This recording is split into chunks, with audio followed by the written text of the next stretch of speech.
He trying to say that. Yeah, you want to be a gorilla? I will teach you to be a gorilla. And they like you want to get punched. Like, you know, we're gonna do spanking or whatever. You get beat up. Yeah, stupid stuff. What's up, guys? How's everybody doing? How's the pack? I hope everybody's well. So say hi, Monster. I brought you in because people be asking about you, so you're here. I got Monster here for you guys to see that he is alive and well. He's been chilling. It's been one heck of a few months as of late. I hope everybody is safe and well, and staying positive as best you can. For those who are still out there working, good for you, good on you, things like that. For me, it's been a heck of a time, but I've been safe, staying positive. Happy Mother's Day to all the mothers out there. This today has been pretty good. I've been thinking about, you know, my mom a lot, and, you know, it's been tough. It's always tough with months and holidays like this because she's not around anymore. So, you know, it's a bit tough. It can be a little bit tough. But yeah, Monster's here. He's gonna keep me company as always. I'm here to answer your questions. As I said before, bring your questions because I got the answers. That's for you on my pack. Once again, as always, if you are interested, guys, you want to support your alpha, link in the description. You can see my store and you can buy some merch. I'm working on new merch, actually, ideas for new merch, new t-shirts, designs, and things like that. But other than that, yeah, me and Malcolm, my brother, we got finished watching the last half of Money in the Bank, just the Money in the Bank matches, and I'm glad to see that my girl Asuka Chan won, and Otis winning the male briefcase. So I'm pretty happy about that. I'll go back and watch, like, you know, the Drew McIntyre match. I definitely want to, because I'm a big supporter of his, you know, things like that. But as of late, you know, like I said, you know, as big as a wrestling fan that I am, you know, I've been really kind of not really in the mood to watch because there's no crowds. And of course, as you all know, in the world of professional wrestling, they need the crowd. They need that to feed off of. Yeah, didn't you watch UFC without a crowd last night? It didn't make a difference. Yeah, and I can see why. Watching it, at no point in time was I'm like, there's no crowd. Mm-hmm. And I guess with the UFC, it's just because our UFC is produced, just the nature. The focus has always been the fighter. Okay. Even when they fight, you know, the UFC fight, the crowd's like black. Yeah, they're black. Yeah. You hear them, but you're really focusing on what's going on in the octagon. Right. So it didn't make a difference. Like, you have one dude's face was. Yeah, I saw an image of the dude's face. Like, no, that was one. That was another dude. The main event. This dude they called the Boogeyman. The Boogeyman. Because he got rocked so many times, he didn't flinch. Oh, Jesus. But as you look at his face, it looked like it got tenderized. And after a while, finally the effects almost said, "Oh, let's start showing." He's like, he would get rocked in the jaw. He'll just go like this. And I'm just like, what is this guy made at? He ain't like Joe Rogan. You know, a human was good, but he's no normal human. Like, what's wrong with him? The Boogeyman. The Boogeyman. So, yeah, see, so for UFC, it seemed it didn't matter. That's Malcolm, guys. That's my brother, basically. You heard him talk. Most of y'all know him. I mean, if you don't. Oh, yeah. So, for all you guys out there that have who like my reactions and stuff like that, me and Malcolm are going to start reacting to Catch a Predator vids. Like, we're going to tear those videos apart because we watched a few, and I've watched the show before, but just seeing just how stupid these guys are, you know, he was like, oh, so me and Malcolm decided, you know, we ought to react to those, so we're going to do those in a while. as of late, in terms of gaming wise, guys, I have been uploading my gameplay of Streets of Rage 4 on my gaming channel. I just recently uploaded the next 3 chapters. Chapters 7 to chapter 9. I'm gonna upload chapter 10 to 12 sometime next week or so. And then because I live streamed the first 3 chapters, then I did the other chapters. So I'll finish Streets of Rage 4. Been loving that game. You know, it's just been bringing back a lot of memories, right, Monster? Been bringing back a lot of. You want a banana chip? You good? Okay. So yeah, it's been a lot of fun doing that. Recently watched what movie? What was the last movie I watched? I watched the Mortal Kombat Scorpion's Revenge movie. Look for that review up soon. I gotta watch the Justice League last movie that came out. I still wanna give you a review for The Invisible Man and a couple other movies that have been out which I didn't watch as of late. So yeah, there's still some reviews and stuff like that. Got some projects in the work, you know, still some top lists and things like that I want to get out. The biggest thing I'm doing is I think a list of 80s movies. I'm really working on that one. That's going to take a while because I'm a child of the 80s and most of the movies I love, so it's hard to make a list of that. So yeah. I want to give also some shouts out to some people because recently I've been getting some more Kickstarter rewards in the mail as of late. So I want to give a shout out and also let you guys know that yeah, you will see reviews, common reviews of like Kickstarter rewards and things like that. So first I want to give a shout out to Comic Uno. This is her comic series like Father Like Daughter. If y'all know Comic Uno, she's got a YouTube channel here. She's a good friend of mine. And this is her series. So this is the first trade of the first few issues. And of course, I think issue 5, I got issue 5 as well. Thank you, Kat. As always, I tell you before, you always got my support. And I also want to give a shout out to Danny Quick for his comic. What is this? Ace Blade. I've been looking to read this for some time, so yeah, looking forward to that. These came in the mail not too long ago. Comics are about to start back up soon, as from what I hear. But yeah, man, I'm ready to answer your questions. What time is it? It is 10:05. All right, so let's see what pack members are here. And I think no, okay. I was about to say my connection acting stupid. Okay, what pack members are here? What part of the pack? We have Vlad Marcu. Hey man, greetings from Romania. Whoa! All the way from Romania. Thank you for being here. I appreciate that.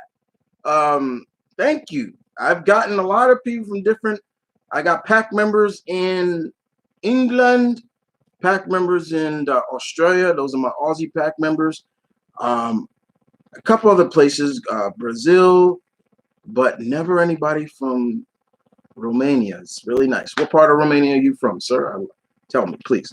Marion is here. Andre is here. Travis is here. Who else is here? Caroline is here, and that is about it. Okay.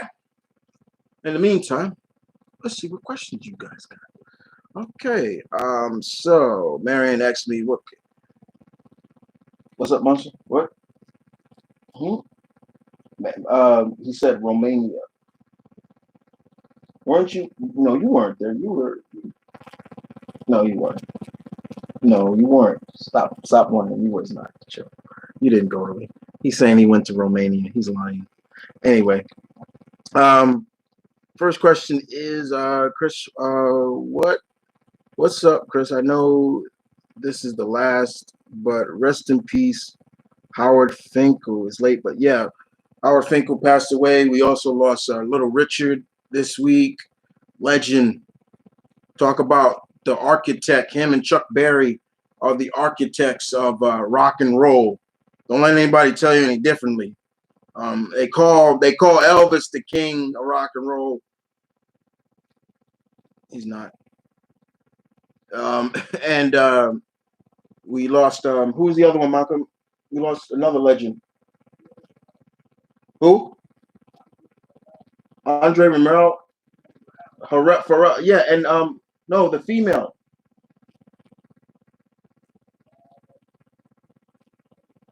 Yeah, yeah. So yeah, we lost a couple more legends, musical legends, also people who were the architects of like Uptown Records. That's Andre Pharrell. So we've lost a couple. And Mr. Pharrell was only 59. That's too young, man. Like, yeah. But yeah, Howard Finkel is another one. That's the as much as I love Lillian Garcia, no, I will always love her. But let's be honest, if you were a child growing up in the 80s watching WWF programming, that was the voice of WWE in terms of people being introduced. That Howard Finkel. Hey Chris, let's see. Hey Chris, what's up? What's up with you? I'm good. I'm good. I'm good. Staying positive, as best I can in this crazy world and this crazy situation that the whole world is in. It's not just here in the States, it's the whole world, So that's why I always say, everybody, please be safe and stay positive, things like that. So yeah. Andre, I hope you're having a awesome day.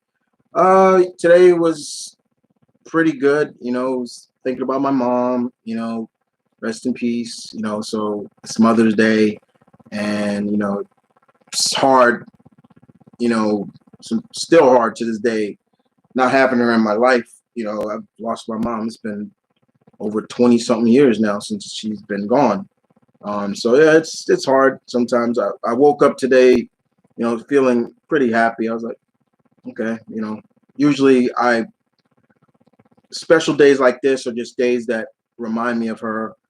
I have vivid dreams about her, and one thing I've always remember, I got this weird uncanny thing. I can remember my dreams like that, like that. I can tell you what I was doing, what I was wearing, what thing. But anytime I have a dream about my mother, we are always near a body of water, like always near a body of water. It's a lake, an ocean, and I've always tried to figure out what that means. What does that mean? And my biggest belief is it's a body of water, meaning water is an element that brings life. When we are born, we're floating in liquid, things like that. So I kind of have that permission that, yeah, it's about life, but most of the time it's always just, she's asking how everybody in the family is doing and things like that. And, but it's tough, but sometimes, I get through it. It's never going to go away. All I can do is the way to ease the pain is to remember the good times I had with her. So yeah, that's the best way. That's the only way to truly subside the pain, because it's never going to go away. It never is. Moving on. Travis, should Sega remake Eternal Champions? I wouldn't mind.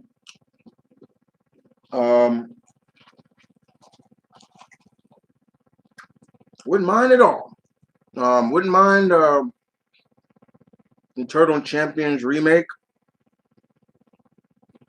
but with a fighting game like that, with all the fighting games out now, the ones, especially the ones that still kill it, your Street Fighters, your Mortal Kombats, your Tekken.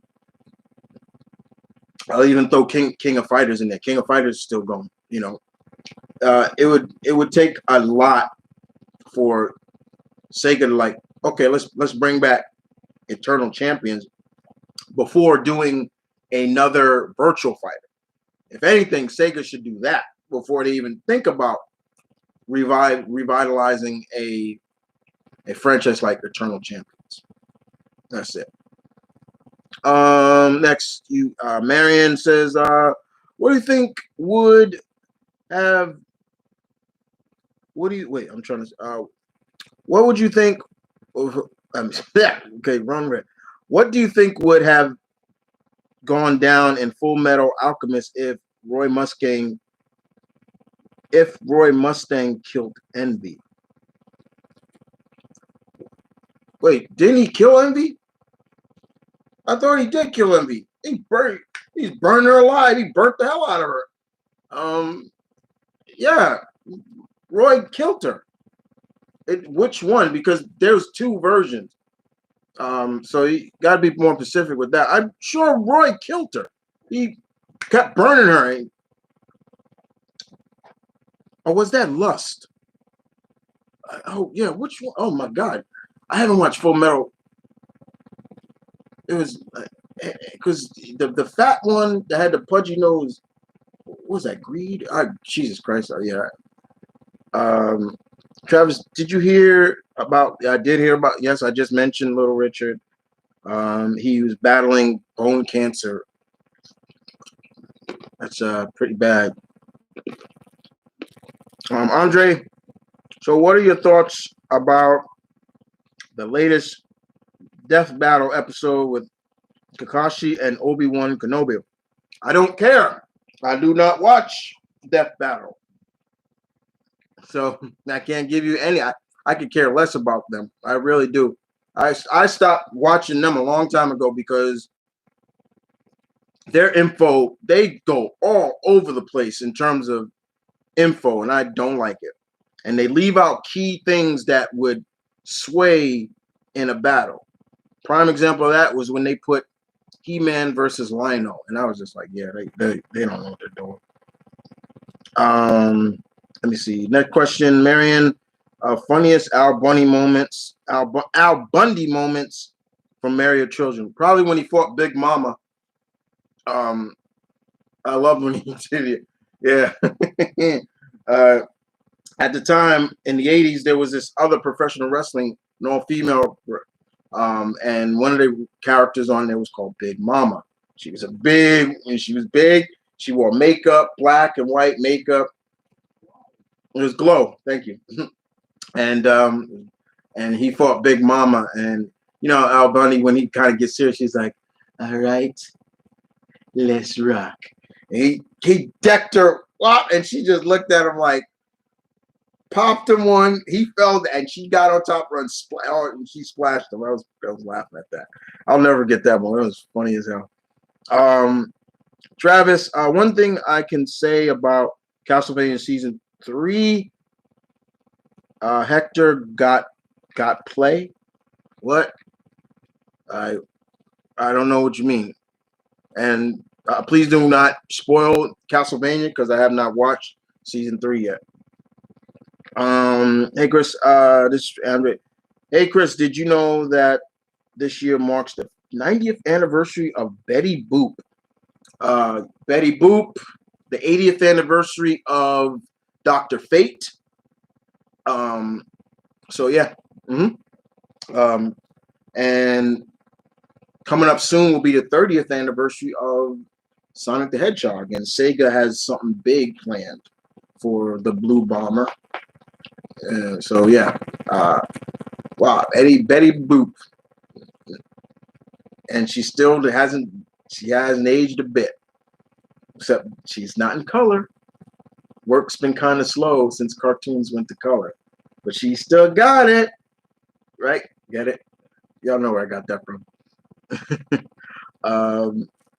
Marion, what was your reaction to seeing Nemesis for the first time in Resident Evil 3? I was like, whoa, he looks great. I thought he looked great. The design, the pure design. I like the concept when he first comes in.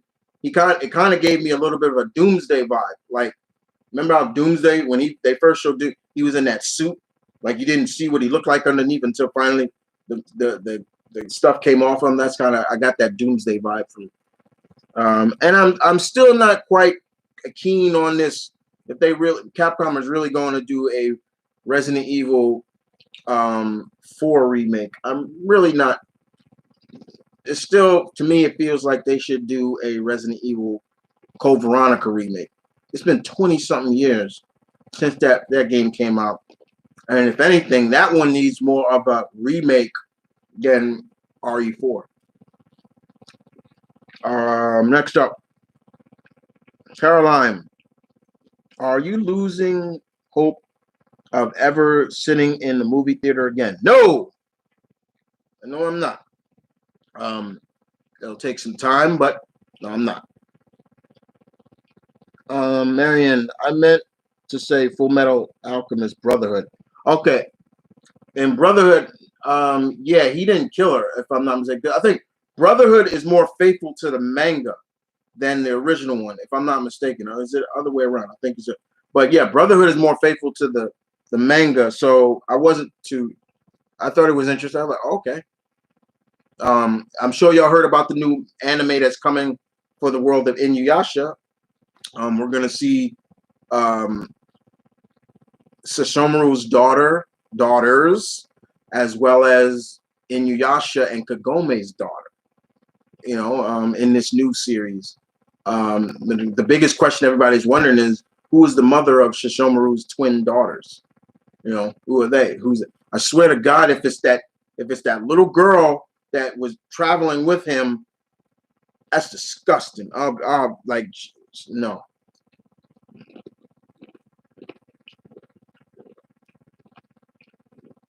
What?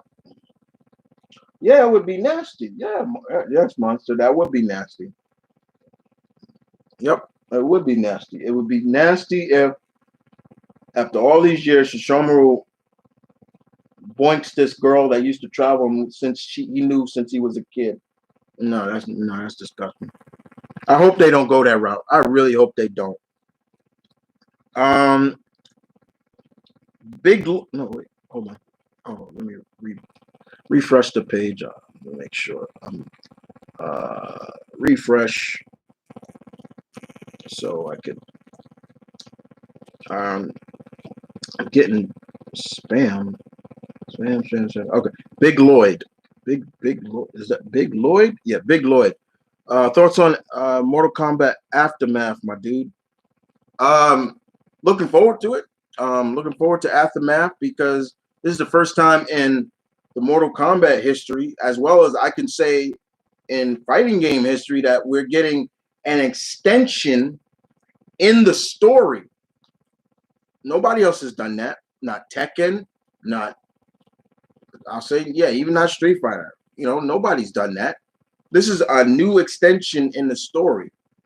And it's revolving around Shang Tsung, played by the great Cary Tagawa, the same actor who played him way back in the 90s in the first movie.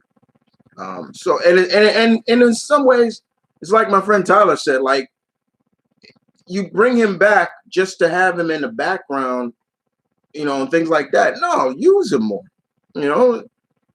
and pretty much it's revolving around all the other DLC characters that are part of the Mortal Kombat universe. Fujin returning. How long has it been since we've seen Fujin as a playable character? Shiva's back. She hasn't been played back since number 9. She looks different now, but she's a queen now and everything like that. And the newest guest star character is RoboCop. And Peter Weller is going to reprise his voice. So, pretty cool. It comes out May 26th, I think. Comes out this month. Sorry. Let's see. Next is, what was that? Oh, next. Like I said, I'm getting spam, so I gotta refresh it sometime. Not every question is coming up. Let's see, Full Metal. I did that. Okay, Andre. So, who would be some good choices for actors who you could see play the members of the Great Lake Avengers in a possible MCU movie? I don't know. I really don't care for the Great Lake Avengers. I don't. Flatman. The only one I do care for is Squirrel Girl. You know, and she made a big splash away from them. So if there's any, Squirrel Girl is the only one I would want to see in MCU right now. I want to see Doreen Green. As for who could play her, that's tough because I used to think Anna Kendrick could play her, but she's getting older, so I would want Doreen to be at least in her late teens or early 20s. So you need somebody who's got a lot of spunk and realize that this is a woman. Her powers are talking to squirrels. She can communicate with squirrels, and but give her a lot of credit because this is the same woman that beat Thanos. Like, come on. And I agree with my friend Vernus. Dr. Doom is probably the one Marvel villain that does deserve his own movie. Especially if you've seen his origin, you read his origin. Yeah, that can be done. You get a glimpse of why he became the way he is. He's definitely one. Magneto doesn't really need an origin movie from me. Doom does. I just thought I'd bring that up because my friend said that to me today. So have you seen the last Ip Man movie? Ip Man? No, not yet. I haven't watched it yet. I have it, just haven't watched it yet. I'm definitely gonna watch it though. My friend Victor said it made him cry. The ending made him cry. So definitely gonna watch that. Who's your favorite? This is from Caroline. Who's your favorite anime mother? Oh, that's a good question. That's a really good question. I've never really thought about. We always see anime fathers. We never really see anime mothers. But if I'm gonna throw one out the bat real quick, I'll go Chi-Chi.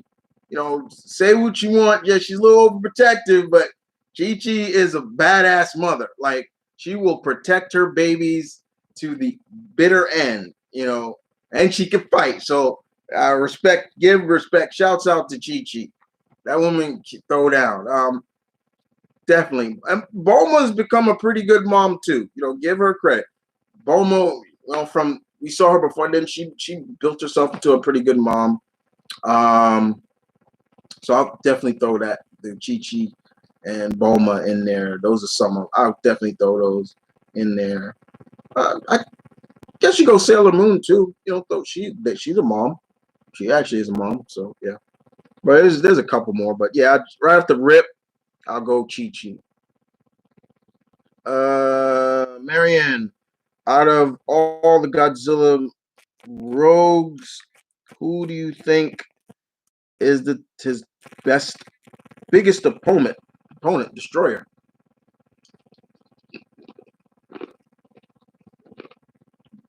Yep, that's who I picked, destroyer. Okay.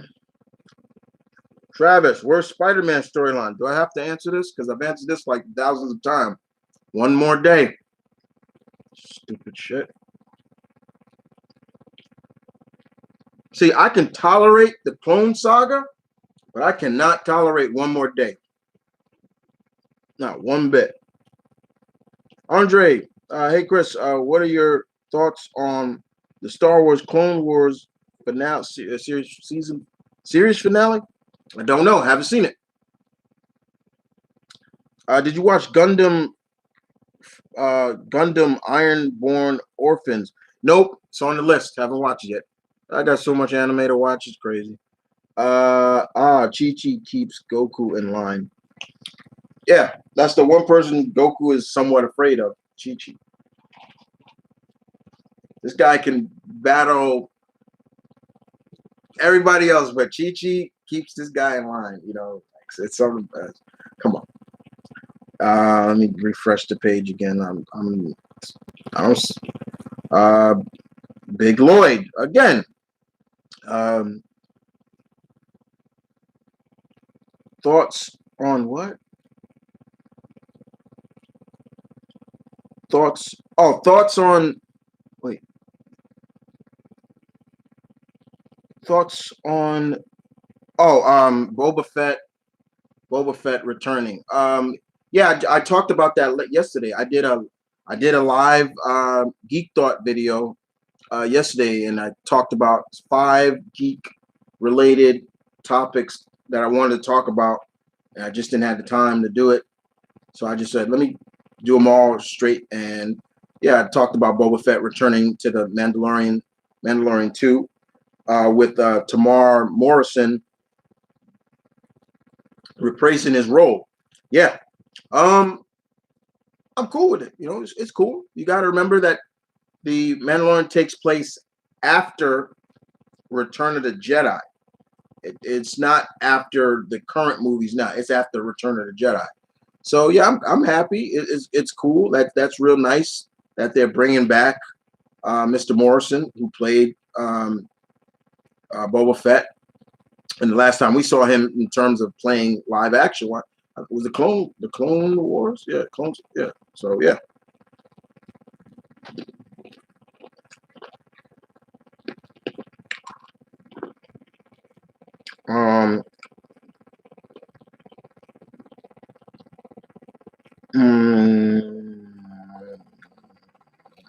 One fight I'd love to see is Destroyer versus King. Oh, yeah, that'd be cool. I wouldn't mind that either. Not sure. One More Day was just fucking stupid. You goddamn right it was. Stupid. Thoughts on the DC 5G reboot? What's that? Got to give me more with that one. Do you? So this is from Caroline. Do you Black Widow will ever come out this year? Do you know when? Do I know when? Yeah, it's been moved to November. It's either November or no, it's November.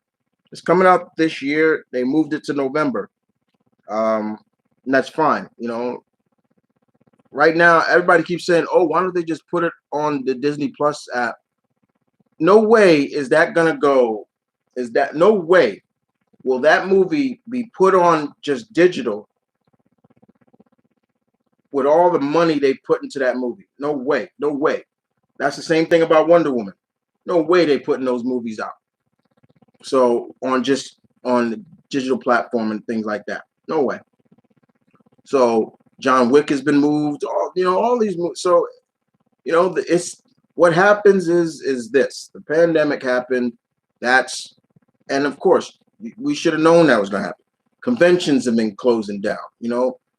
I already said I made it. It was funny when I said that because not too long ago, well, May 1st, I was supposed to be attending my first comic convention of this year. I was supposed to go to Awesome Con down in Washington, D.C. I was going to go down there for a day. The first day I was gonna do a whole vlog. I was gonna go down Thursday, and vlog my experience around the nation's capital. I was gonna go to different sites which I'd never been to. I've been through Washington D.C. just drive through, but I've never really experienced it. I was gonna go to the Martin Luther King Memorial, all this stuff. And I was going to do my daily vlog at Awesome Con, excuse me. Now coming up next week, and then it's funny, then next week, I was supposed to go to my second one down in Virginia Beach, but that got canceled. So yeah, these conventions are happening, they're getting canceled. I think latest besides San Diego, they just announced that which one just got canceled? I heard the big one in Dragon Con. The one that's another one on my bucket list to get to. That's the one in Atlanta. It's been canceled, and a friend of mine on Facebook, she goes there every year, and because I think she lives in the Atlanta area, and I'm just like, it is what it is. Better safe than sorry. Let's be honest. It's going to be a while before these conventions really get back to being like that. Because that's a big group of people. And, I'm right now coming up, the next convention was for me. I think I said I wanted to go to Baltimore. Awesome Con has been moved to December. We'll see how that goes. If it has been moved, so I may still be able to go. And New York Comic Con is coming up. It's going to come up in October. So we'll have to see. But yeah, things have changed. And it's scary to think that, once again, like I said, like this is happening and, it's changed a lot. Some people and some things may never go back to same, especially like small businesses and things like that, So, but I've always said, this could have been a lot worse. But if that means right now that theaters are closed down and everything like that, I'd rather have that stuff down than completely, in a sense, living in the dark ages. And what I mean by that is seeing all these like post-apocalyptic movies where it's almost survival of the fittest. People out there with guns and ready to, hey, give me this and the battle for this and that, looting and things like that. So be blessed that it hasn't gotten there. Just saying. What's up next? Do you think? Okay. What do you think of the animated Transformers movie in the development? Yeah, I heard about that. A little nervous. Monster's a little nervous, but it's animated, so it's animated. That's what I'm more grateful for. Right now, live action. I mean, don't get me wrong. I still need to fully watch the Bumblebee because I heard nothing but good things about that. But yeah, man, I'm fine with it. And I think it is G1, so that makes me happy. The guy who directed Toy Story 4 is directing the new animated. Yeah, I know that, and I'm cool with that.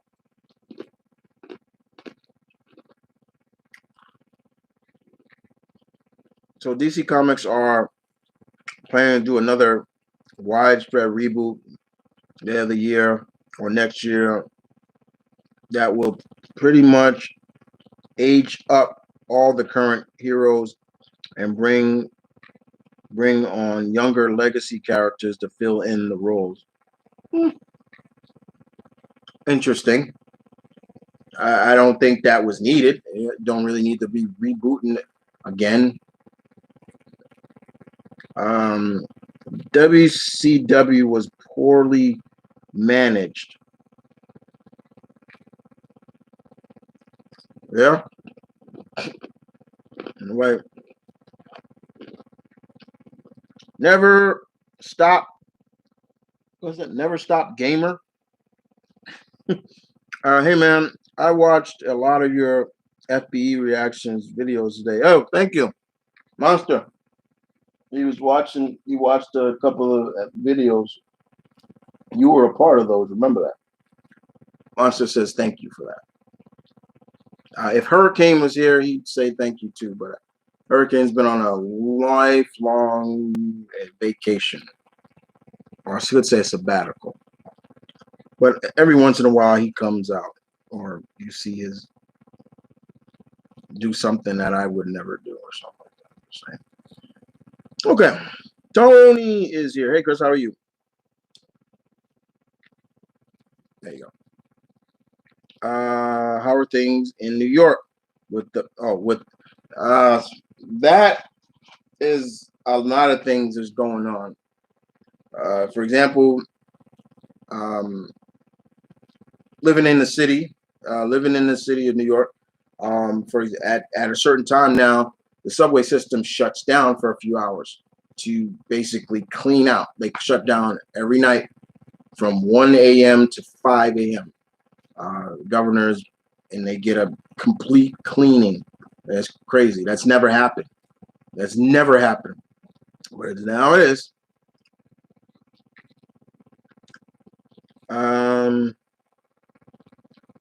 What was the most painful thing you see happen to Spike Dudley that I've seen that happen to Spike Dudley? Oh, Jesus Christ. A lot of the things that's happened to Spike are just ridiculous. I've seen him get power bombed and it just looked like he just foiled up like an accordion. I've seen him get put through tables. I've seen him get slammed on his head. It's like, take your pick. Like, this dude he's tough as nails, but yeah, man, he got put through the ringer. Spike is, now what he does for the industry is actually pretty cool, but outside of when he was in the ring, man, I felt for Spike every night. I saw, there was something that he was going to get put through. I'm like, Jesus. And then how funny was he became like the boss later on, which is funny. Andre, any thoughts about AMC Theaters going bankrupt or banning DreamWorks movies? I saw that. I really don't care. I really don't get into all that, like, these movie theaters and all that stuff. Like, what it's just like, that's what I did. I was like, okay.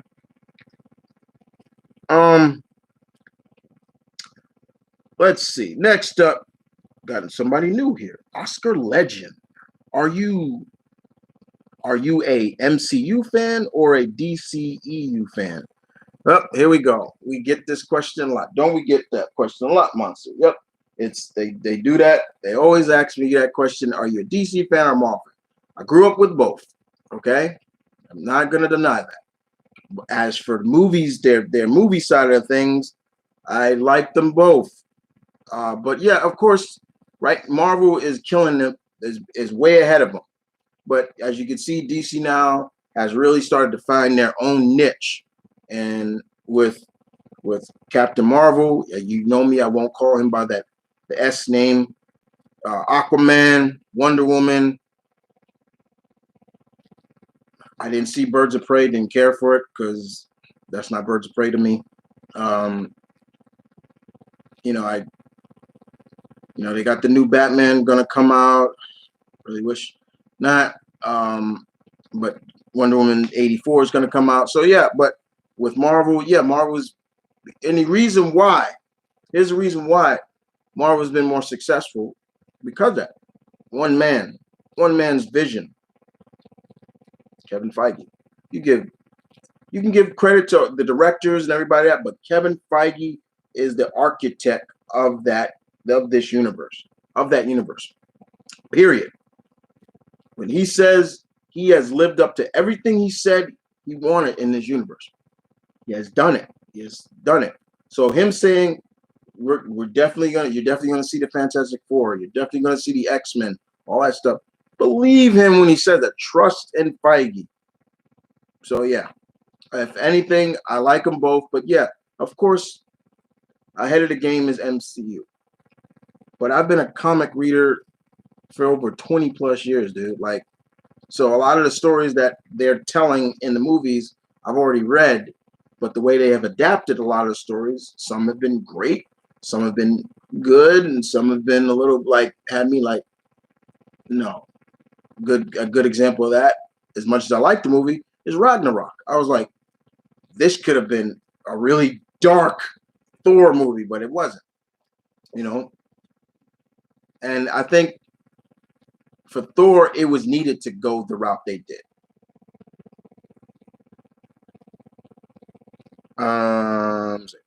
What? Who you want to fight Brock? Wait, who do I want to fight Brock Lesnar? I really don't care too much. As of right now,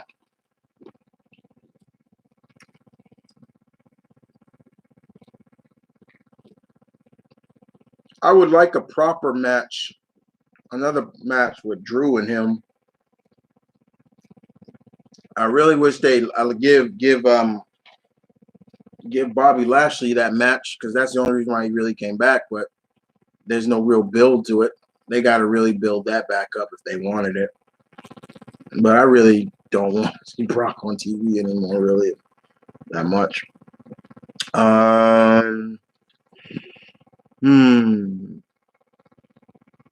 Tony, next trailer for Wonder Woman might show Cheetah in full appearance. So will you not watch the next trailer? The only way I will not do a reaction to that is exactly when that comes out and y'all tell me, I'm talking to y'all, I'm talking to you, my pack. You'll tell your alpha, Chris, she's in it. You see it completely in the tail, everything. You see her completely in cheetah form.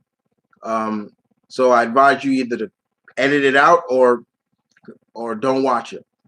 That's how I'll do it. Because I said it before. If they show her in it, I don't want to see it. I don't want to see her. And thinking and trust me, I believe they will show her.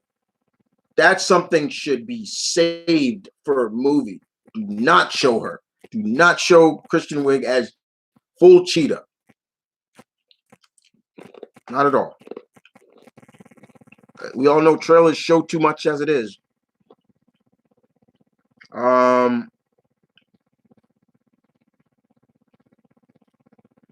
Andre says, what do you think about the new Scooby Doo movie, Scoob, that's coming out on stream? I like it. It looked fun. Truly seeing like a reinterpretation of how Shaggy met Scooby. I'm cool with that. And them expanding. We saw Blue Falcon and all that. I'm down with that. I'm definitely gonna check that out. Caroline, do you think the media is taking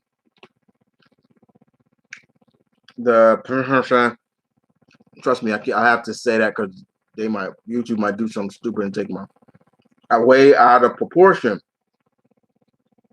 Do I think they're taking the shooter out of proportion? No, I'm not. No, they're not.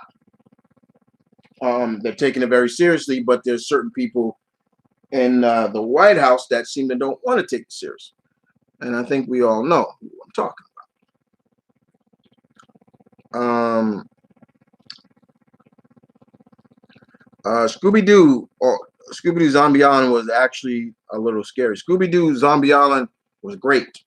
That run of Scooby Doo movies, which was drawn by Japanese artists, you could see the anime lineage in those movies were great. Where they really went in a good direction for Scooby Doo. Like, everything now was real. It wasn't zombies, monsters, witches, all that stuff, ghosts. They were real. Even aliens. They even brought aliens into it. Those are real.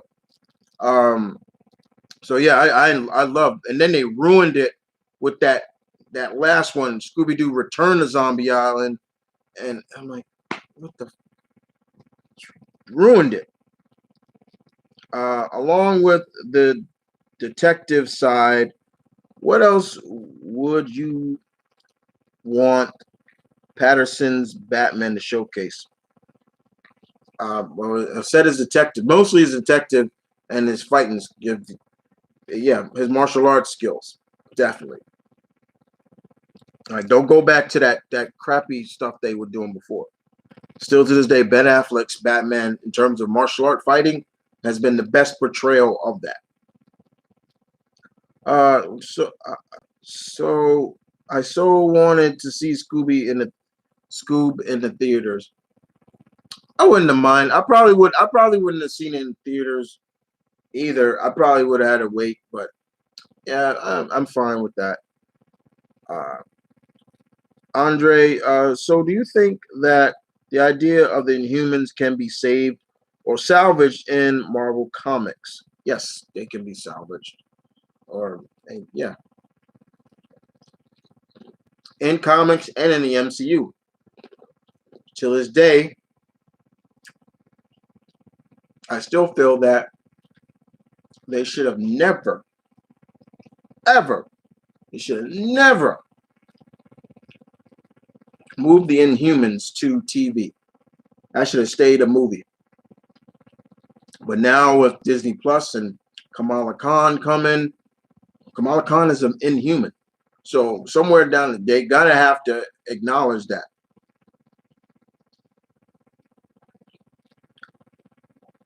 If when we get a third Wonder Woman movie, what character are you hoping to see? Easy, Cersei's. All leading up to Cersei's, her biggest enemy. Ares, all that stuff has given her a run, but Cersei's has given Diana the biggest run. Unlike anybody else, Cersei's. It's all leading up to Cersei's. I know there's people that want to see Giganta. Cersei's. That's all I want to see. That's all I want to see now. Give me Cersei's.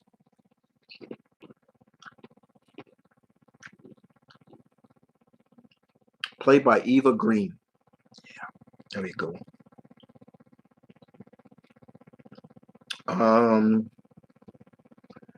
Nick Fury losing an eye to a cat alien was really bad idea. That reduced a point in a cool story to a joke. What do you think? I that was stupid. I'm seriously not gonna lie. That is probably one of those moments where the whole concept of, because in the original comics, Nick Fury lost his eye in combat. Pop, lost it. He lost his eye in combat, not by a cat alien that scratched his eye out, which was, that was the inconsistency right there. Like, oh, that was stupid. Like, that was real stupid. Because now his eye, what they did in Captain Marvel takes away from what we saw when he talked about the stuff that went down with him in Winter Soldier. That took completely. It's like now you watch that and if you watch Captain Marvel, like you see him, you got to keep both. When he's showing his eye and everything, you're like, yeah, see that takes away. You take away from that because later on we're gonna see. And that does bother me. Patrick Neros. I think Marcus could take care. Wait, Marcus Martal could take your place and with the Raiders. What do you think? Yeah, we'll see. Have you seen? This is from Andre. Have you seen the other recent Scooby Doo movie? Scooby Doo animated movies. Scooby Doo and the Curse of the 13 Ghosts. No, I never seen that. I mean, you talking about the series? Because the 13 Ghosts of Scooby Doo. I remember that, the one with Vincent Price and all that. I remember that one. That was a TV show. It was a cartoon. Never seen that movie. Tournament for the Avengers game coming out. Do you think we'll play as Hawkeye in the game? They've already announced that they're going to add new characters in there with their own story. Ant-Man is coming. Kamala is going to be in it. I'm sure Hawkeye will have a part as well. It is weird that they didn't use Hawkeye, but I'm still looking forward to playing that game. And when I do play it, it'll be on this channel, my main channel. I've already decided.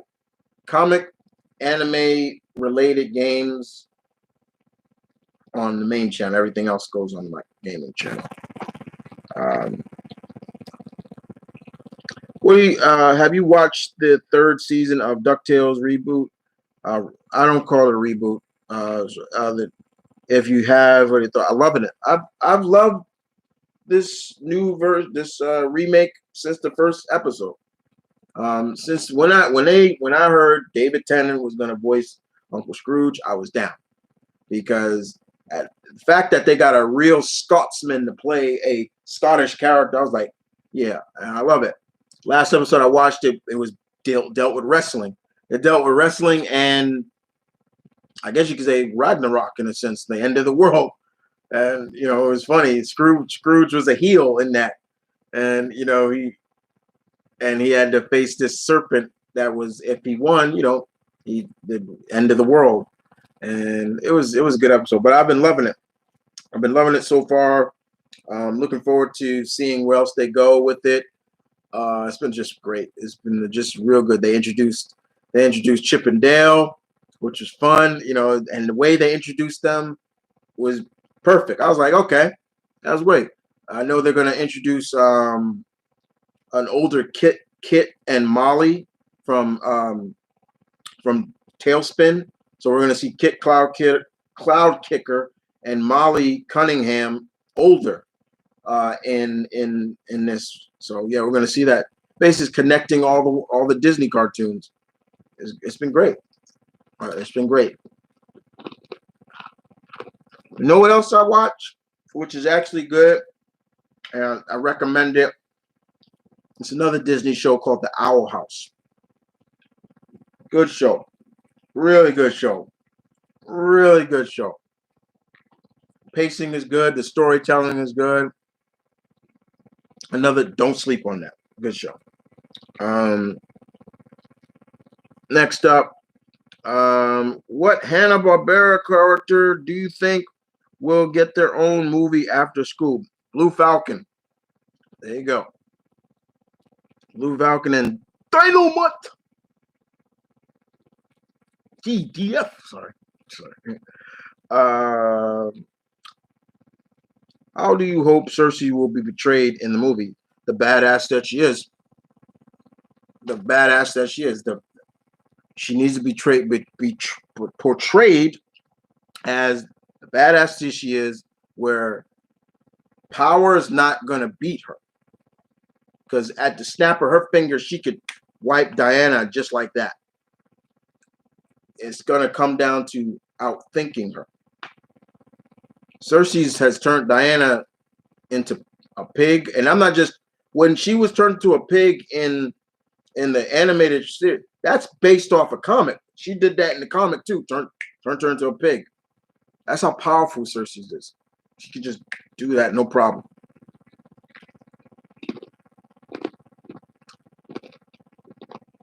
I thought Cersei was going to be the one involved with Steve Trevor returning. That would have been a key moment. Basically, what? Yeah, right, Monster. That would have been the perfect Steve. That's how Steve Trevor came back, and then she just was toying with Diane. Like, yeah, I could take him away anytime I want. Like, look, he's gone. There he is. Whoop, he's gone. Oh, look, that's just toy. Cersei's is no joke. If y'all don't know who she is, y'all better do your research on Cersei's. Hey, Nathan. What I really like about The Undertaker is that he can do things like dive and jump, clothesline, things some big men can't do. It's not that he couldn't do all that stuff. The way his character was portrayed, he supposed to be like but you have no idea, even before, when he was playing the real dead man in the beginning, how much he saw like the smaller guys and all, and he knew he could do all that stuff. But you talk about big men that he could do what big men get. Look at Keith Lee. Keith Lee is a big man, and he moves around that ring like a freaking lightweight, flipping and doing all this stuff. Like, Keith Lee is now the pinnacle in terms of that big man route that is extraordinary. Hence why he calls himself Limitless. You know, he's good hand right there. If you don't know who I'm talking about, who said that? If you don't know who I'm talking about, Marion, then look him up. Do you have a Nintendo Switch? This is from Never Stop Gamer. No, I don't. I have a PS4. I have a Xbox One. The last Nintendo system I got was from my brother. Got the Wii U. That was it. Don't got a Switch. I need to get one though, because I got no. I can't. I gotta have my man Link. Let's see. Hey Chris, so what are your top Hispanic superheroes?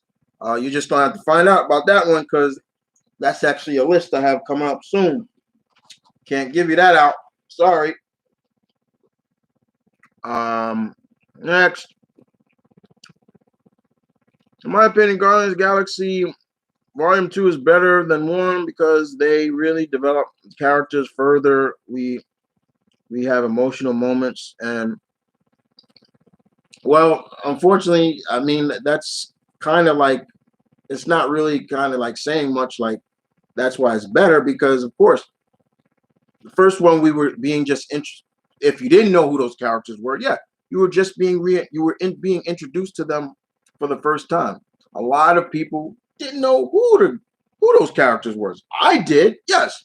I knew Drax. I knew Gamora. I knew Rocket Raccoon. I knew Groot. I knew Star-Lord. But for the average person, the Guardians of the Galaxy was a sheer gamble on their side. Everybody was like, "Oh, this is going to be the first chink in the Marvel armor. You know, this is going to be it. This is going to be the first flop." Wrong. How wrong were those critics? Because people fell in love with that talking raccoon and that tree man. So of course, yeah. However, my biggest issue with Volume 2 is that the portrayal of Mantis.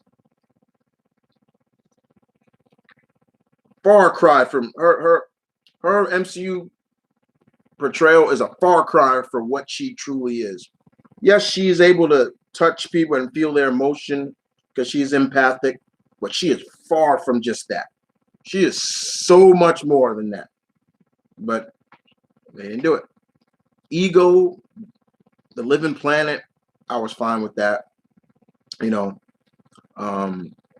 Star-Lord is half human. That's true. He is half human, and he is half his race is actually called Spartanians. He's not the son of Ego, the living planet. No, Ego don't have children. But it was still cool to see Kurt Russell fully in the Ego form. You know, seeing the planet form is cool. But I understood why they did it.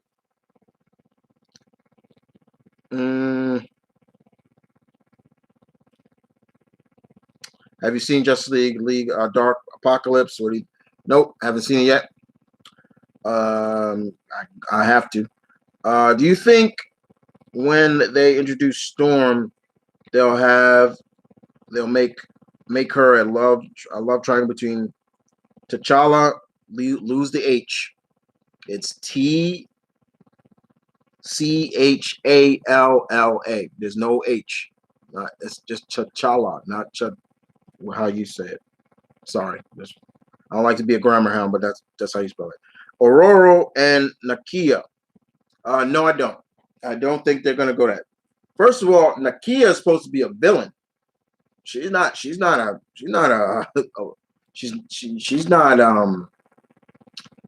hero. She's a villain.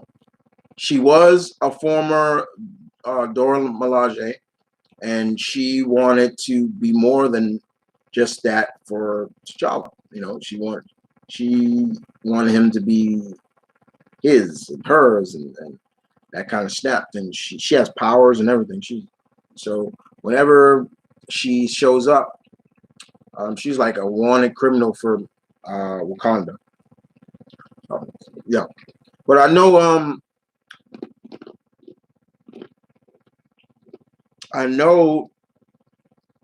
that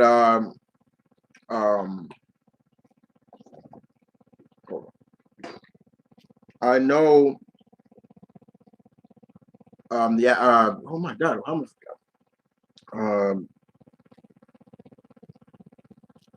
has wanted to I know they somewhat wanted to explore that. Kevin Feige has talked about exploring maybe her darker side. And I know that Lupita has also kind of been interested in doing that, but you'd have to build to that. There's no real build into her turning. So it's just the same. Like even M'Baku. M'Baku's supposed to be a villain. We saw kind of hints of it, but you know, he looks at T'Challa now as a brother. It's like, okay, you know, Manape is supposed to be a villain. And that's the biggest question a lot with, you know, especially is who are going to be the villains, who's going to be the next villain, you know. And that's something that I think we all have to assume and be careful with, because with the MCU movies, sometimes a known villain in the comics, they may switch it and turn them to heroic, you know. But then there's some you just can't do that with.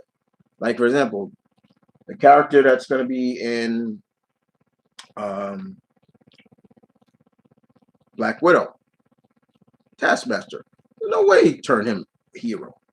Taskmaster's a villain through and through.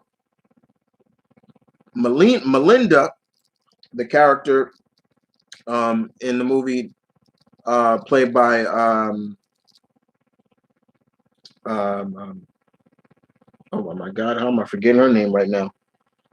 Oh my God, how am I forgetting her name? Hold on. I can't believe I'm forgetting her name. All right.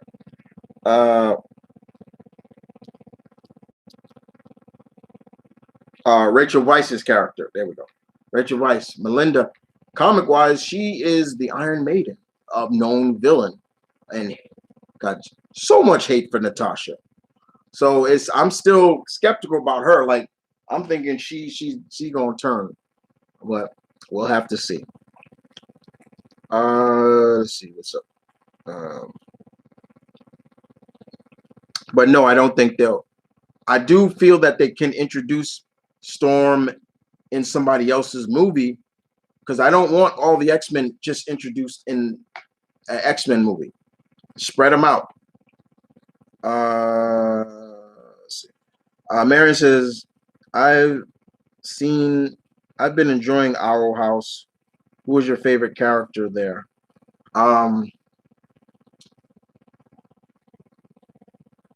As of right now, it's probably the main Owl. She's probably the main one right now. And the little dog, I'm forgetting that little dog. Her little dog, I like him too. Never Stop Gamer. I greatest crossover of Disney is House of Mouse. You mean, is that what you feel is the greatest crossover? House of Mouse? I guess. I mean, to me, it's not, because they're all under the same. A crossover to me is two characters from different universes, or different. To me, a good crossover to me would be when, like, a good example of that would be Batman and Ninja Turtles. That's a crossover. Or even though they're from the same company, once again, if we're going to use that, probably the first crossover I can remember watching was when the Flintstones met the Jetsons. You know, that was great. Or even going further, Wacky Racers. That was, you know, it was like I could go further with that. So yeah, House of Mouse was all right. I didn't mind it too much. Not too much. I didn't mind it at all. Is Boba Fett, a force to be reckoned with. Yeah. People who complained about the diverse cast of Eternal will lose their mind when X-Men cast when X-Men cast will be announced. Am I right? No, because when we're talking about the X-Men, you expect diversity. With the Eternals, they're once again another group of characters not a lot of people knew about. Once again, speaking for myself, I knew the Eternals. I knew them, but everybody else don't, So when it comes to the X-Men, I won't be shocked at the diversity in casting. Because I'm like, okay, yeah, I expected that. That's what the X-Men was somewhat built off of, diversity. But, the Eternals, not a lot of people knew them. Not a lot of people know the Eternals. Not a lot of people know them. A lot of people just know they show up sometime in comics and they're always this and that. There are some people that know they are a Jack Kirby creation. Hail to the King. But a lot of people don't know a lot about them. A lot of people don't know about Dina and Icarus and all those other characters. So, yeah. So, I don't think so. I don't think people are going to lose their mind at all. Marion, wish me luck. I'm getting back surgery the 19th of this month. Wish you luck. Jeez, crazy. Back surgery. Tony, do you think, like in the comics, that Hermes will teach Wonder Woman how to fly in the future and stuff? Yeah, that's going to be interesting. I really want to know, will they actually have Diana learn how to fly? Because Diana can fly. Yeah. A lot of people forget Wonder Woman can fly. Yes, she can fly. So it is going to be interesting to see, because in the movies, she seemed to just be able to jump real good. Jump high, jump far, but she's not flying like Superman or anything like that. So, yeah, I'm wondering about that. I have wondered about that. Like, will they establish Diana flying or not? Marion, do you think Vicious from Cowboy Bebop works as a villain for the TMNT? I kind of could see him a little bit. Yeah, I mean, I love Vicious. He's like one of my favorite anime villains. Excuse me. So I could see him a little bit. Yeah, probably being, the a villain for the Turtles. Because his fights with Spike are legendary. It's like this guy's fighting Spike, who usually is just trying to shoot him, and Spike is dead on, like, and he's blocking, knocking it. He's even on a knock Spike, knock the bullet away from him, or he's just knocking the gun to Spike shoot somewhere else. And with that live action series coming on Netflix, it makes me wonder how good those fights are going to be.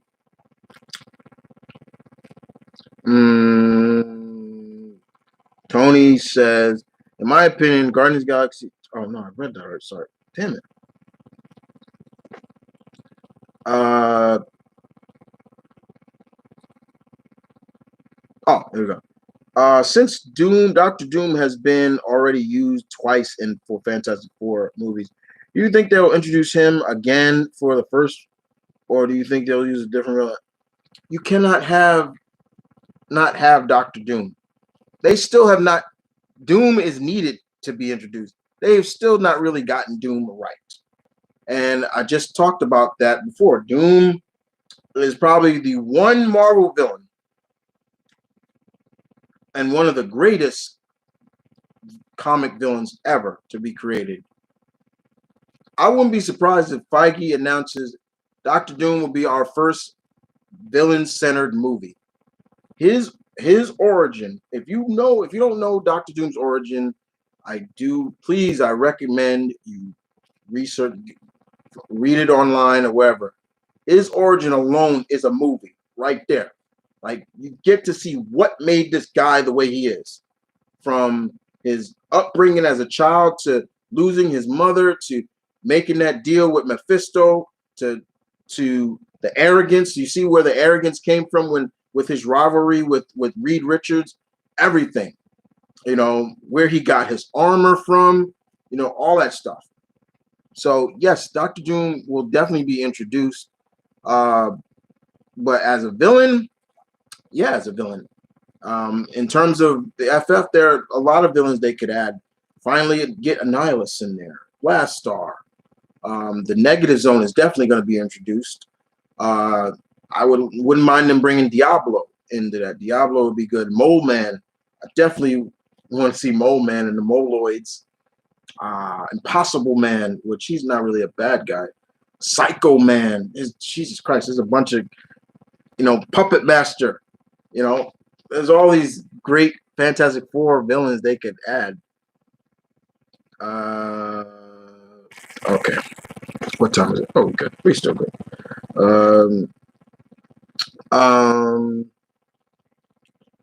Nathan, actually, after what happened at Money in Bank, where do you see things headed? I don't know. Well, we're probably going to see a confrontation between Asuka and Becky. With Otis winning the Money in the Bank, Malcolm and I have this big fear. This is seeds being planted to break up heavy machinery, which we don't want. WWE has this stupid idea of, instead of, you know, if one member of the team is doing good, everything like that, oh, it's time to have some animosity with that other member, and they break it up.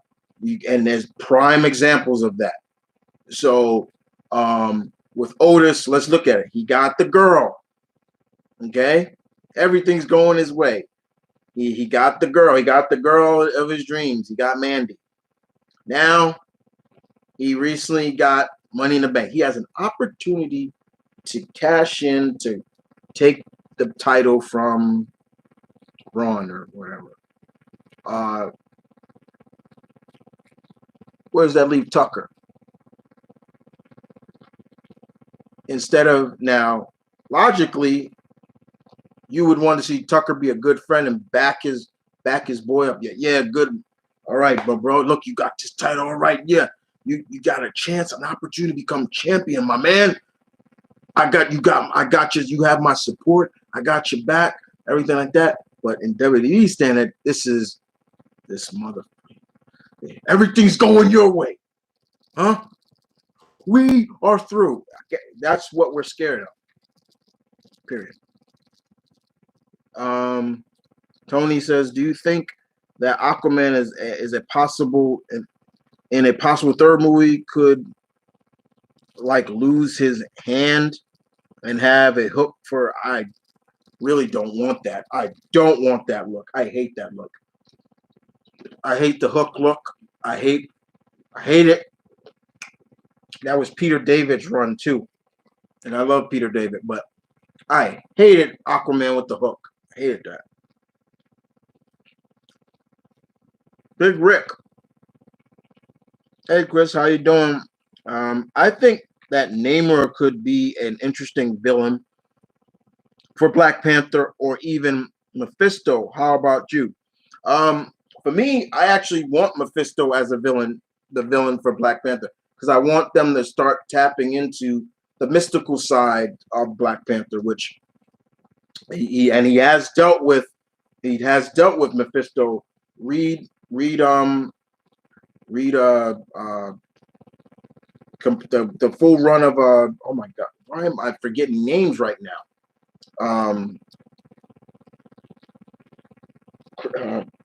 Christopher Priest's run of Black Panther, that's who he was dealing with. He was dealing with Mephisto.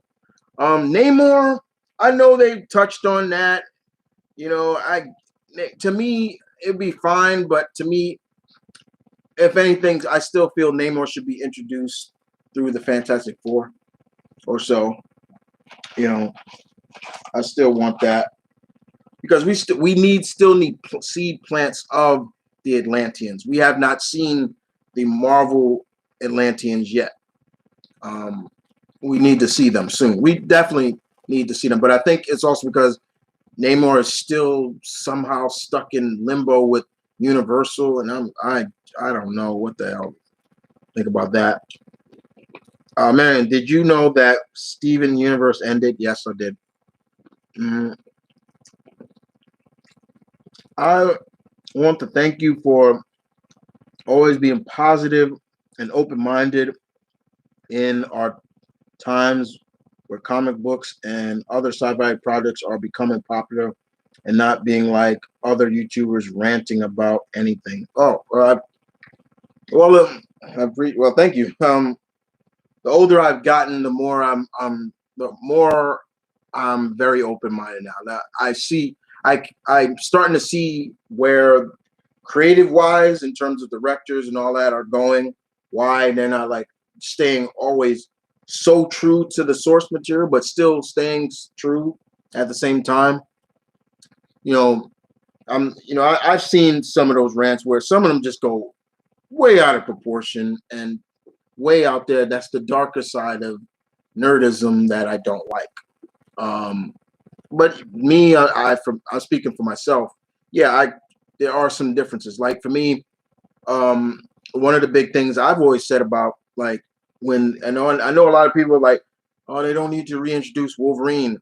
Listen, they don't, but of course they are. Okay. Hugh Jackman played that character for 17 years. Congratulations, he did a great job.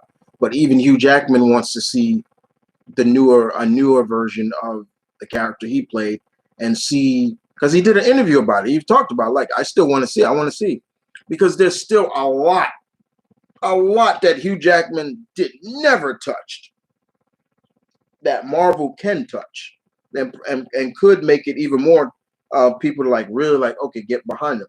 I've always said this: they need to get a younger actor to play this character to give off the true essence that, okay, he's a century-year-old mutant, but he still looks like he is. And it's always been said, Wolverine in looks, he looks like he's still in his mid-30s, but he's over a century years old. He's old, yes, I feel that they need that if you want to keep this character going for some time, because whenever they cast this person as Wolverine, you know dang well this character is going to have a multi-deal contract. So to give off, they need to maybe start hiring younger actors. I mean, some, with RDJ playing Tony Stark for as long as he was. I mean, when he took the role, I think he was in his late 40s. And then he left when he's in his 50s. Chris Hemsworth, I think, is in his late 30s, I think, or he's in his 40s. I don't think he's 40 yet. But they have to, if you want to give off the indication of these characters do age, but with Wolverine, he don't age.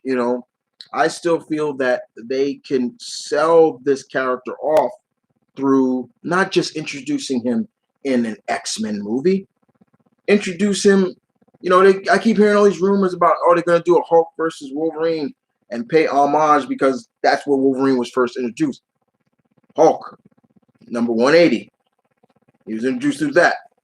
I could somewhat see it, but the biggest question, the biggest thing is still introducing mutants into this world and giving off the indication that they've been around for a long time. And that's my biggest issue also with the X-Men and things like that, especially just the X-Men more in general, is like mutants. Like, where have mutants been all this time? Like, you got to introduce that or incorporate that, or kind of in a sense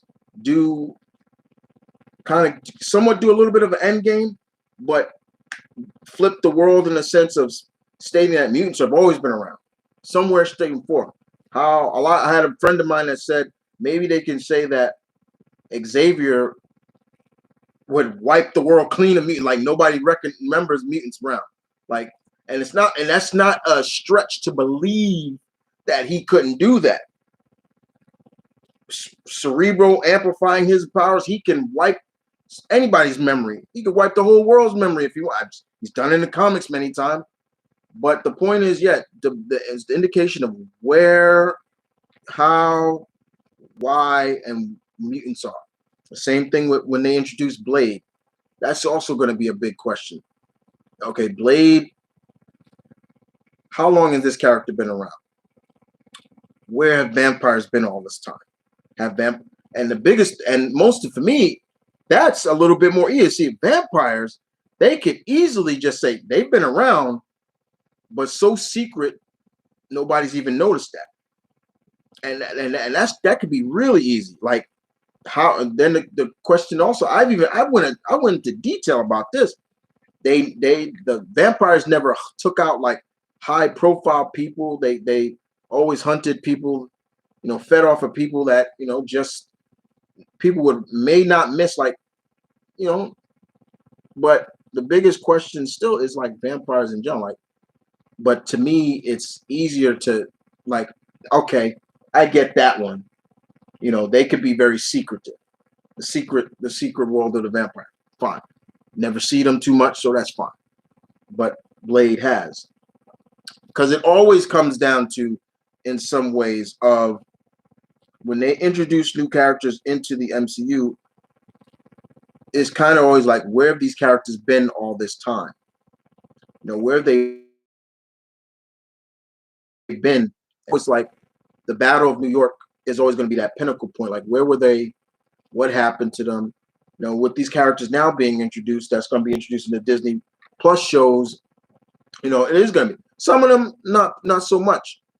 Kamala's not so hard to do. She's a teenager. Okay.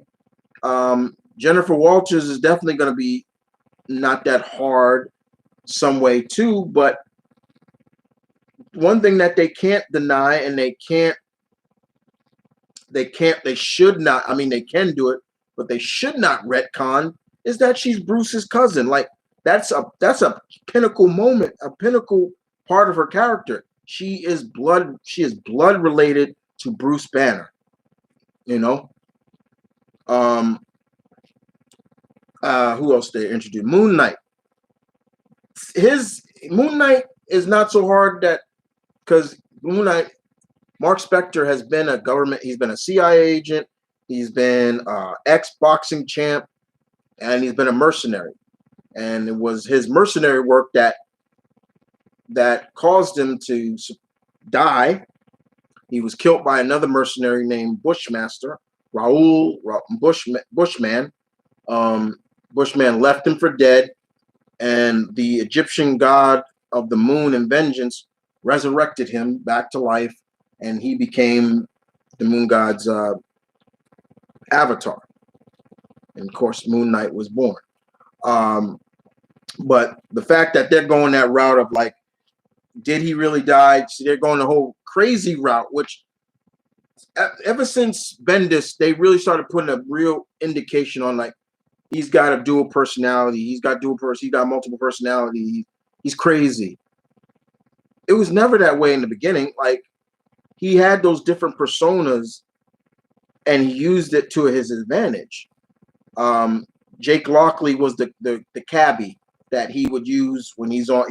He would use as a means of keeping his eyes and ears on what's going on with the underworld. Because most of the time he'd be driving his taxi, and his passengers would be known crime bosses or crime underlings, and he would just hear what they're talking about. Like, okay. And his what was it? His Mark Spector, Jake Lockley, and his corporate I forgot his corporate persona. That was his means of keeping the corporate side, but also the dark sides of corporate. I forgot the name of it. I'm fucking up with names right now. I can't remember that. But yeah. So yeah, we'll just have to see. So, but like I said before, trust in Feige. All right, moving on. We are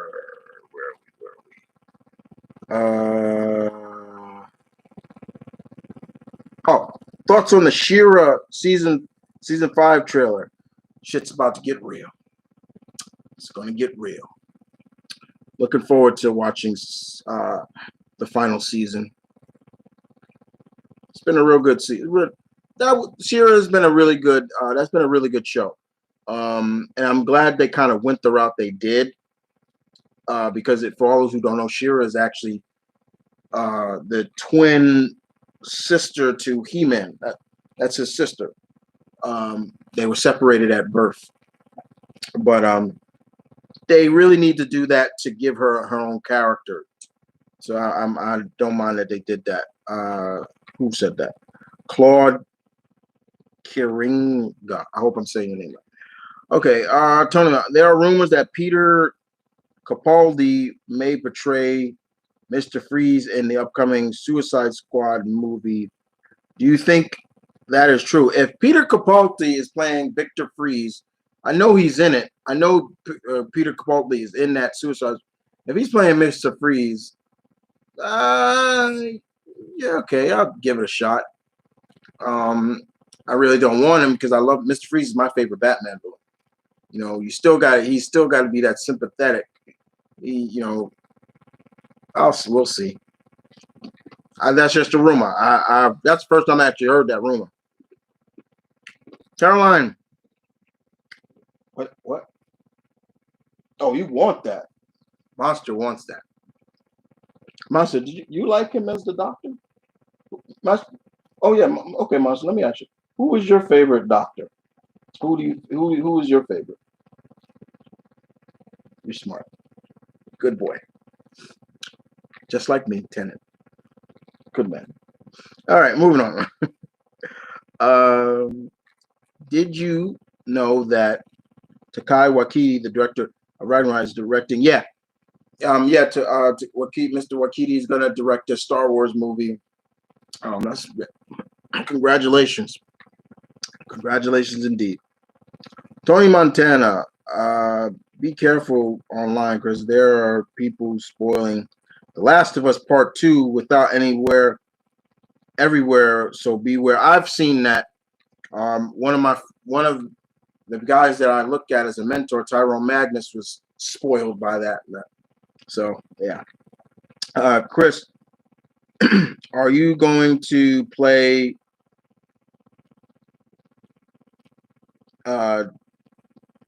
Danganronpa Trigger Happy Havoc? What's that? I don't know what that is. Tell me what. Let me see what is this.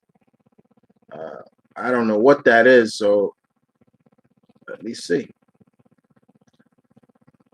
Search. Davenport Video Games is a visual novel adventure game developed by and published by Spike as the first game in the series.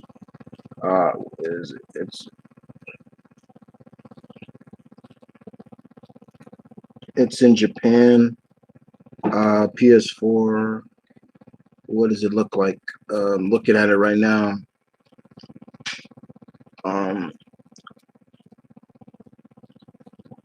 I don't see no gameplay. What does it look like? What is this?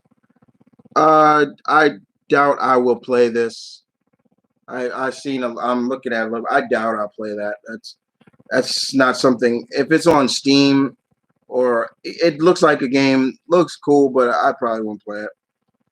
It doesn't look like that big of a hidden gem. I probably would never play it. No offense, but I probably won't play it. Besides Cersei's, what villains or side characters do you hope we'll see in a third Wonder Woman movie?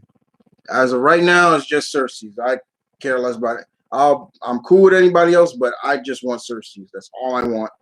That's all I want. Sorry. That's all I want. I wouldn't mind seeing Donna Troy somewhere down the line, or put more emphasis on other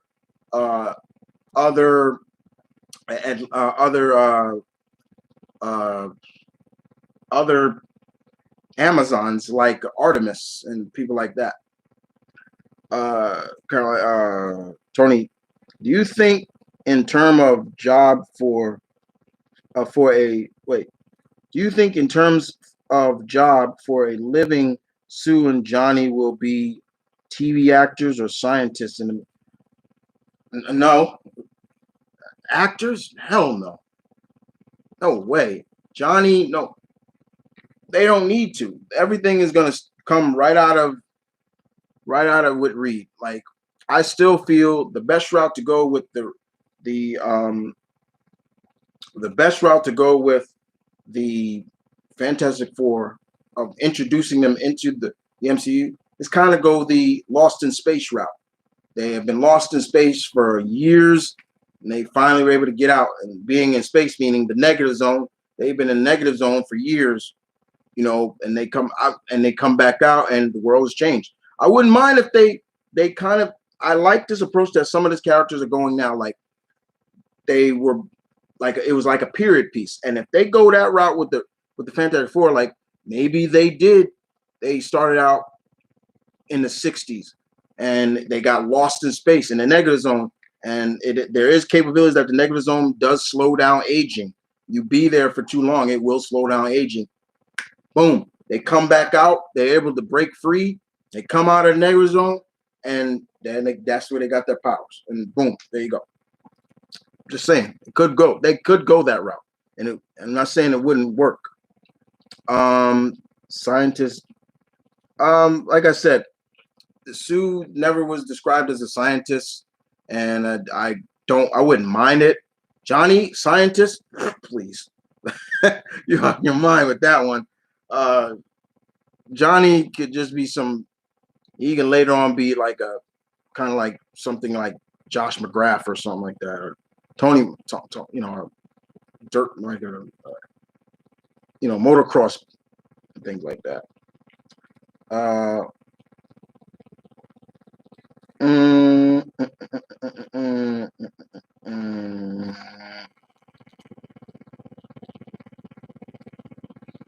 Okay.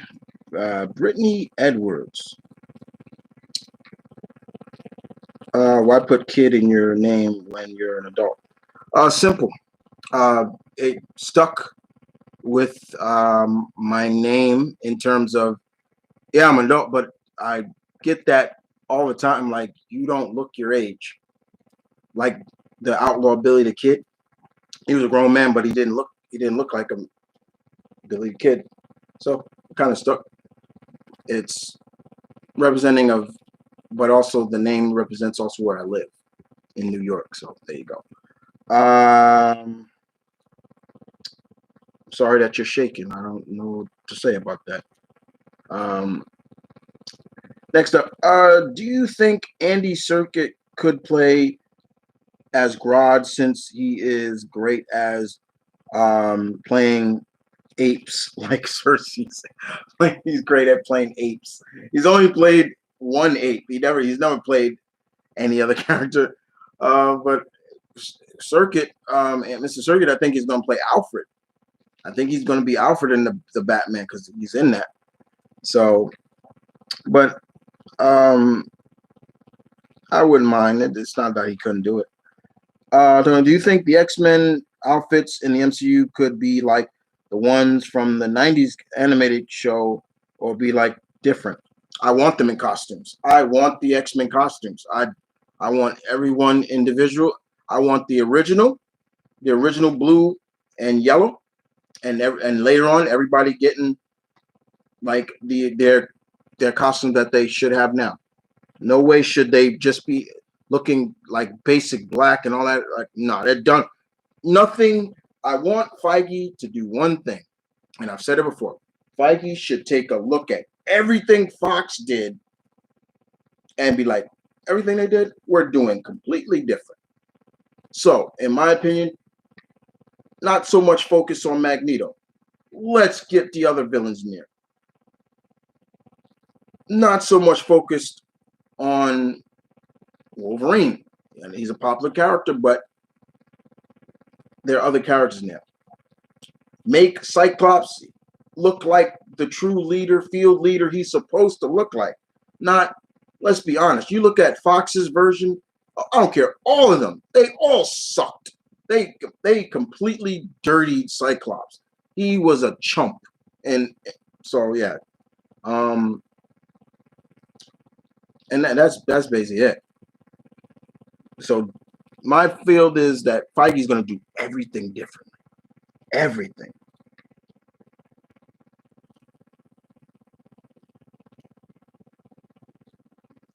Okay.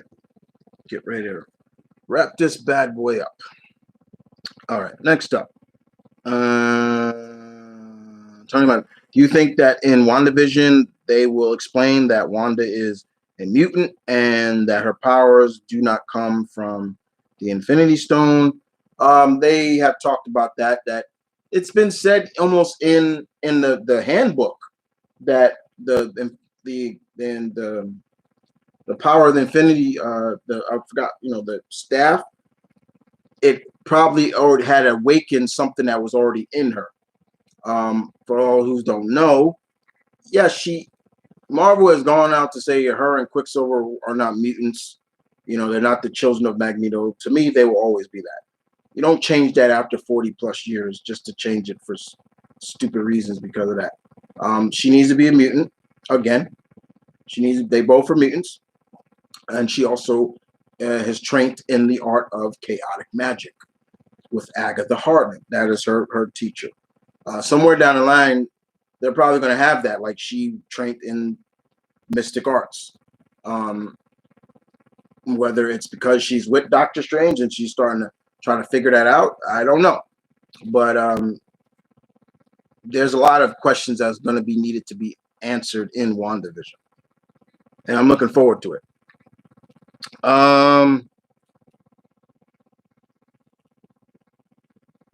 Next up. I saw Top Gun yesterday, and man, there's so much innuendos in this. It's hilarious. Have you noticed it? Noticed that? In terms of what?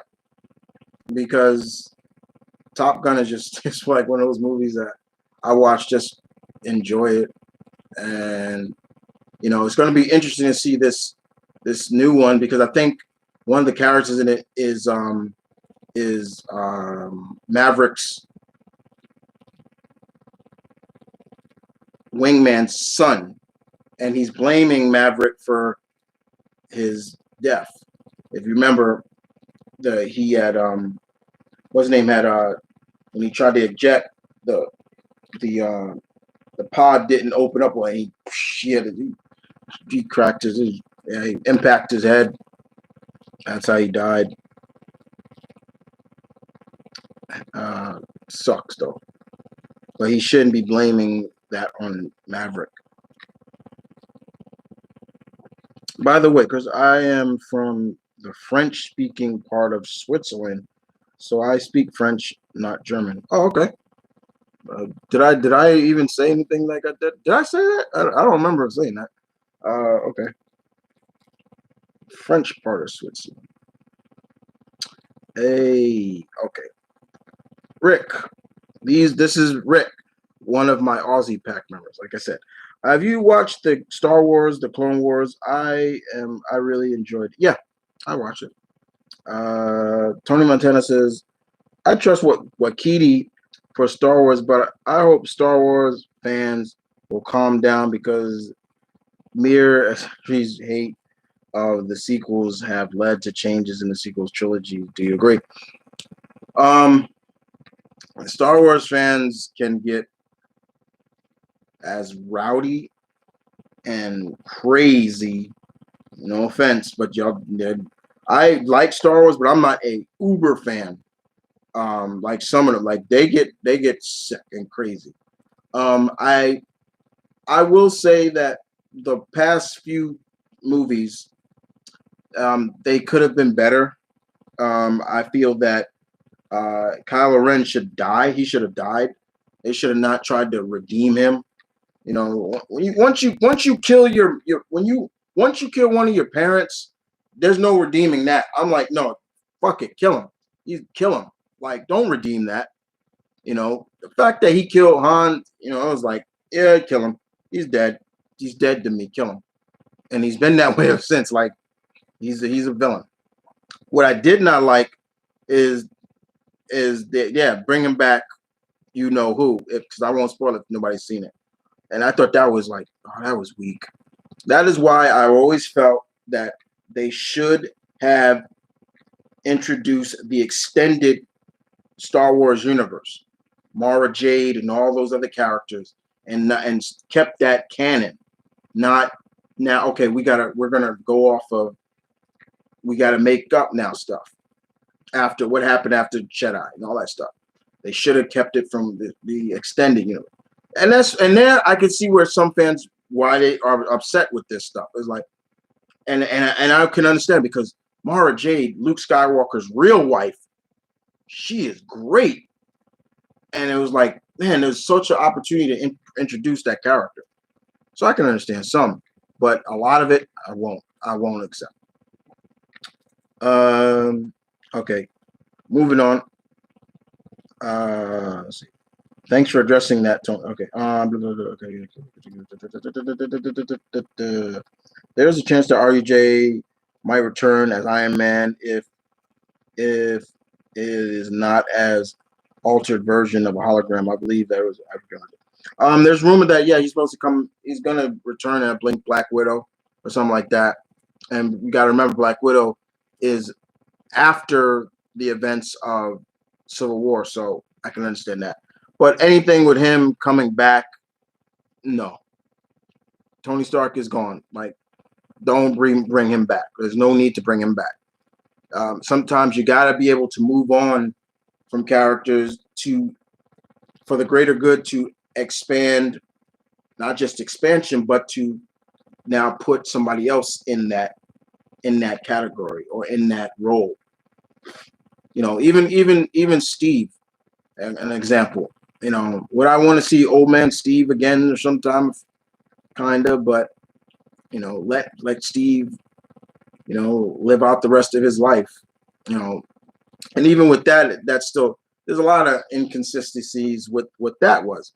Once again, you know, you got to understand that, yes, I love time travel, but it is a tricky subject. Time travel is a tricky subject, but to me, the best examples of time travel will always be Back to the Future and Quantum Leap. Those are two, and Terminator to some degree. Those are three sci-fi fantasy shows and movies that truly explain, like, to me, messing with time and messing with, like, to me,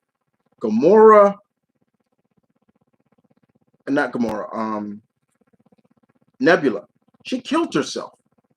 So in hindsight, she should be dead. She killed her past self. She ain't die. We saw that in many movies. They killed the past self. The future self was never existed. Erased from existence. We saw that a lot. Back to the Future is a prime example. Remember? Well, that's why it is one of my favorite movies of all time. When Lorraine started falling for Marty, her son, what happened to Marty's brother and sister? They were erased from existence. Why? They started to be erased because he was messing with the timeline. The timeline was, instead, he wasn't supposed to get hit by his grandfather. That was supposed to be his dad, George, getting hit. She falls in love with his dad. They go to dance, blah, blah, blah. They have their first kiss. End of story. They get them. And they have 3 kids later on in the future. Here, we saw the things that were changing. Back to the third Back to the Future movie. They were in the Old West. Doc and Marty saved Clara from falling into the ravine. In the future, that ravine was named after her because some teacher fell in there. That teacher being Clara. Doc saved her, ruined, and changed the timeline. Same with Quantum Leap.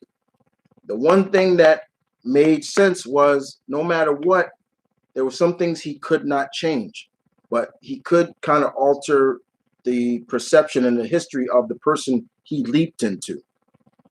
Good examples. Like, I remember the episode where he leaped into his younger self, Sam Beckett. and Sam was doing everything he could to try to change history, stop his dad from smoking because he was going to die of cancer, stop his sister from getting with this guy that was going to make her life a living hell. You know, tried to stop his brother from going to Vietnam and trying to tell him that if you get into trouble, like, go hide. You know, he tried everything. But the fact of the matter is, he wasn't changing anything. He was just making everything wrong. And to some degree, with Endgame, I can see a lot of people's discretion on the time travel aspect. Like, well, Nebula shot herself. Shouldn't she have died too? I totally agree with that. I'm like, yeah.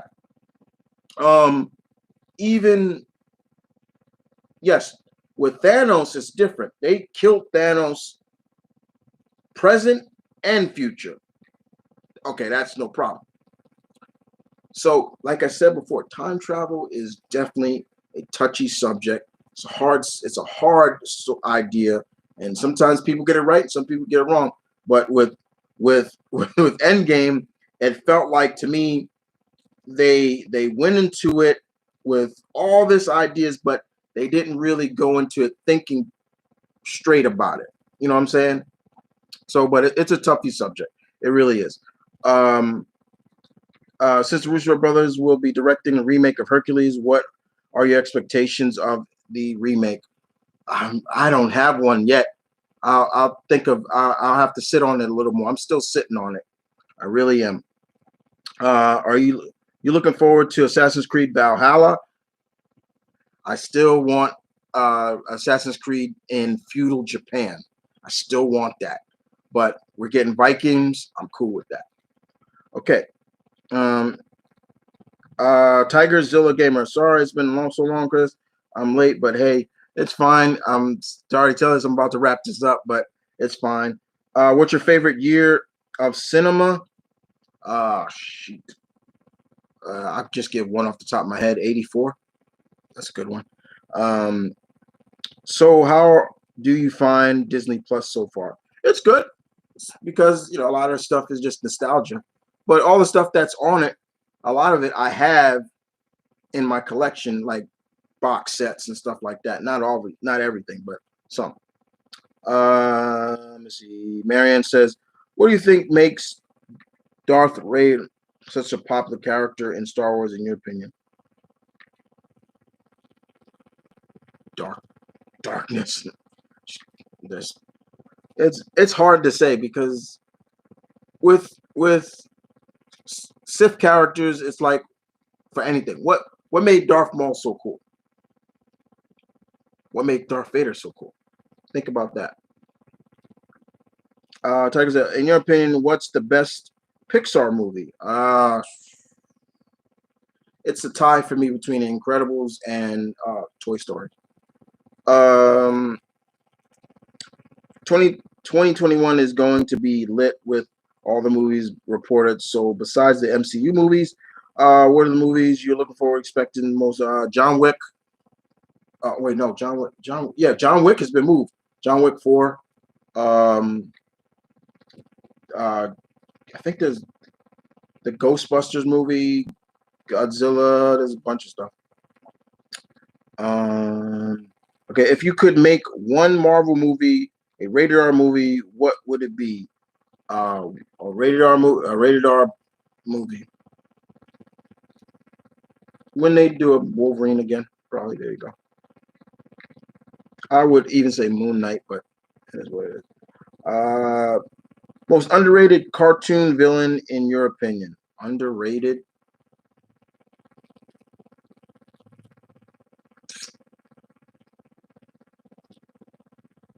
Dr. Zinn from Johnny Quest.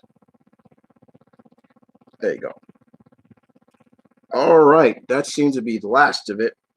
That seems to be the last question. Okay. Well, guys, Monster and I would like to thank you all for being here once again.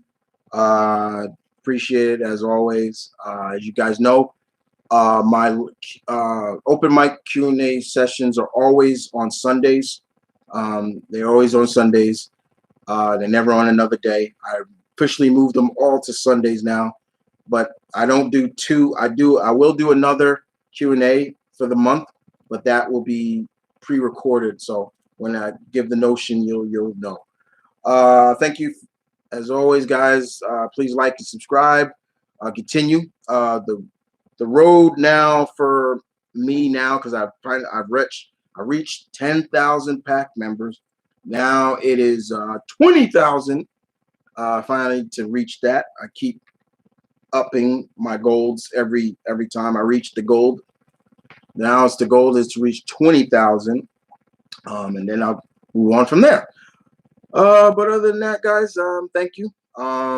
You know where you can find me: Instagram, Twitter.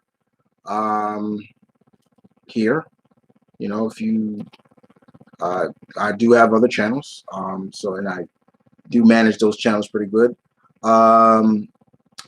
You all like my reactions, that's fine. You want to see just non-stop reactions from me, then you go to my own reaction channel for that. I got some reactions I gotta finish editing, putting up. I got some cool stuff, some emotional ones, because ones made me cry.